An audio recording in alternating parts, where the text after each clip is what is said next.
It's that time of week again. Aldnoah.Zero Episode 3 is finally out, and this time we get character development.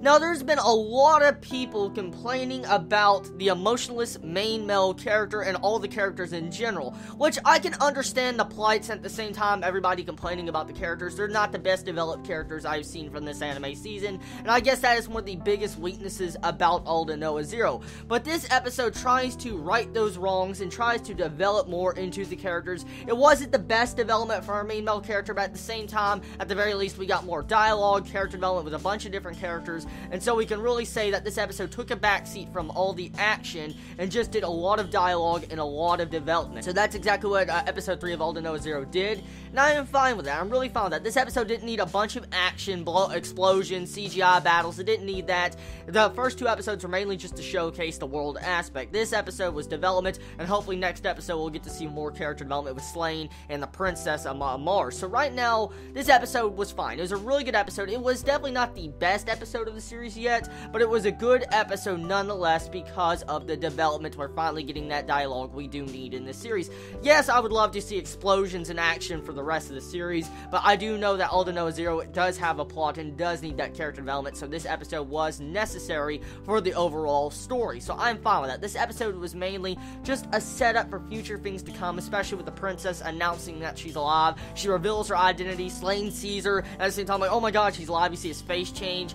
So we know for a fact that Slane is going to be helping out the regular human inhabitants of Earth, and we know for a fact the princess is probably going to right the wrongs of what her people is doing, and we have the entire girl, like the rat, that decided to try to kill the princess. So we have all the people lined up to talk to the Martians and Earth at the same time and tell them that this war is pointless, it's stupid, and they need to stop. So here's the big thing right now where I can see the story going on from this point onward. Supposedly now we need to get the princess to the Martians. The Martians need to know that the princess is still alive, and at the same time it was set up by the Martians to try to kill her. So that's the main focus I see the story going into, because right now all the Martians think that the humans attacked the princess and killed her. But when the Martian princess reveals herself and you have the rat come out and say that, oh no, we were trying to kill her, it was actually the Martians that planned the assassination, not the humans of Earth, they'll pretty much withdraw their attack unless you got some crazy people up there trying to abandon the princess. But either way, I see how that's exactly going to pan out. But let's say if that does, okay? Let's say 2 episodes from now, the Martian princess reveals to the Martians up there with the floating castles that she's alive, and everybody's like, okay, let's stop this war, and they stop the war.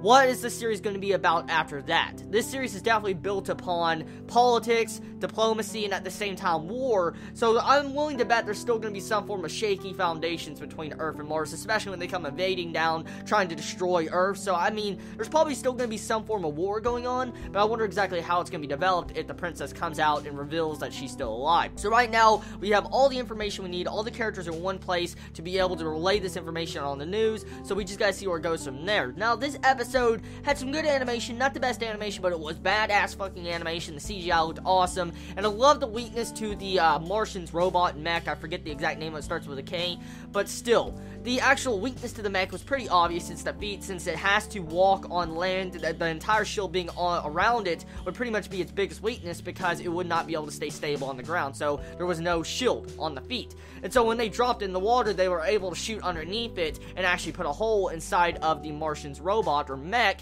and so they were able to destroy it. So I like that aspect. I like how the characters use brains and tactics to take down this mech, and it was enjoyable to watch. It really shows that our main male character is rather intelligent and knows how to think of strategies, and that is something we should probably expect more from his character. So overall, this episode was a good episode. It wasn't bad by no means. By no means was this episode bad, but it was definitely a necessary episode to the fast pace we've had for these past 2 episodes. It was necessary to slow down the pacing and try to develop these characters, which I am fine with. So everybody, let me know your thoughts in the comments below about this episode. What you feel about that character development. I know it's still not the best character development we have seen from this anime season, but it's better than no character development. So that's one thing we could say right there. And also, what do you feel about the rat being right next to the princess? Do you think they're going to be able to relay to the news and the Martians that they're still alive, and so that the Martians will stop attacking Earth? Do you think the war will cease if that happens? Let me know in the comments below. I love all of you so much. You have a wonderful day or night wherever you live. Please be safe. Chibi out.